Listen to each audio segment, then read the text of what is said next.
নমস্কার, কেমন আছো শিক্ষার্থীরা? এই করোনা ভাইরাসের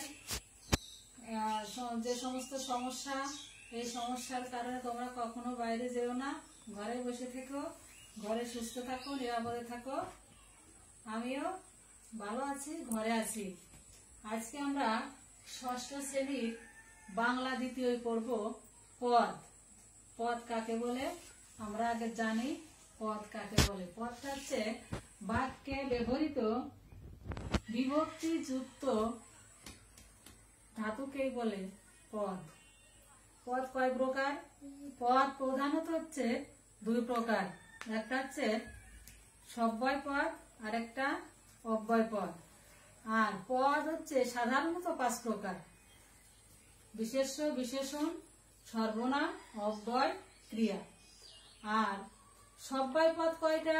সব্যয় পদ হচ্ছে 4টা, অর্থাৎ বিশেষ্য, বিশেষণ, সর্বনাম, ক্রিয়া।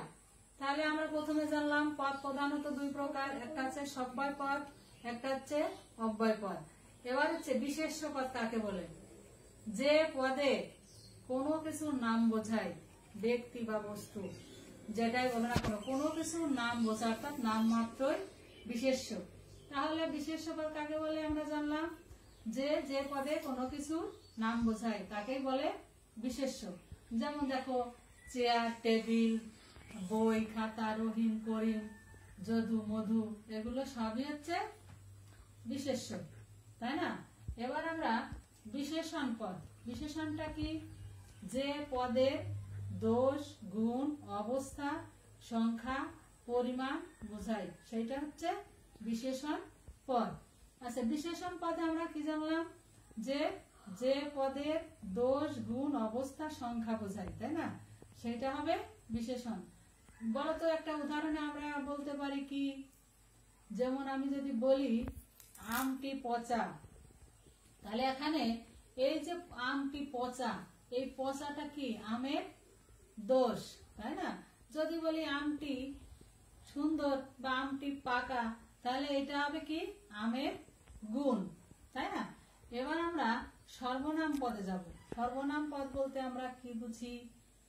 অর্থাৎ বিশেষ্য পদের পরিবর্তে যে পদ ব্যবহৃত হয় সেটাই হচ্ছে সর্বনাম পদ, অর্থাৎ বিশেষ্যর পরিবর্তে ব্যবহৃত হয় সেটা সর্বনাম পদ, তাই না? তাহলে বিশেষ্য পদটাই আমরা কি জানলাম? যে কোনো ব্যক্তি, বস্তু বা কোনো কিছুর নাম যদি বোঝায় তাহলে সেটা হবে বিশেষ্য। সর্বনামটা হচ্ছে বিশেষ্য পদের পরিবর্তে যেটা বসে সেটা হচ্ছে সর্বনাম পদ। যেমন হচ্ছে রহিম ভালো ছেলে, সে রোজ স্কুলে যায়। তাহলে এখানে বিশেষ্য ছিল কে? রহিম, তাই না? রহিমের পরিবর্তে কে আসলো?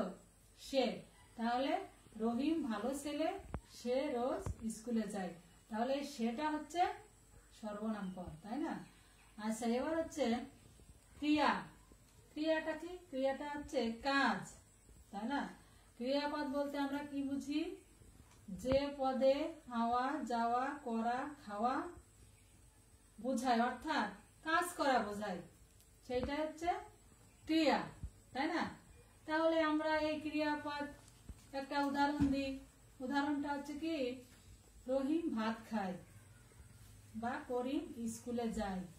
এইটা যায়টা হচ্ছে ক্রিয়া, রহিম ভাত খায়, খায়টা হচ্ছে ক্রিয়া, অর্থাৎ তার কাজ।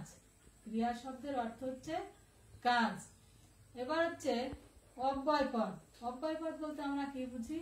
যে পদের কোনো অবস্থাতেই পরিবর্তন হয় না, অর্থাৎ অপরিবর্তন, সেটা হচ্ছে অব্যয় পদ। অব্যয় পদ কোনগুলার পরিবর্তন হয় না?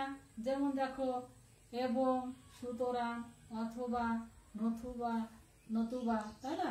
এইগুলো হচ্ছে অব্যয় পদ। তাহলে আমরা আজকে যে পদ নিয়ে আলোচনা করলাম, পদ বলতে আমরা কি বুঝি? পদ প্রধানত কয় প্রকার?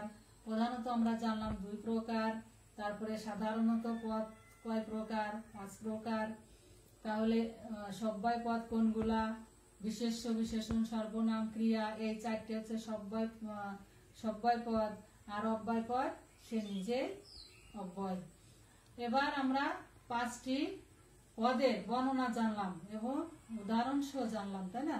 বিশেষ্য পদ জানলাম, বিশেষণ পদ জানলাম, সর্বনাম পদ জানলাম, ক্রিয়াপদ জানলাম এবং অব্যয় পদ জানলাম, তাই না?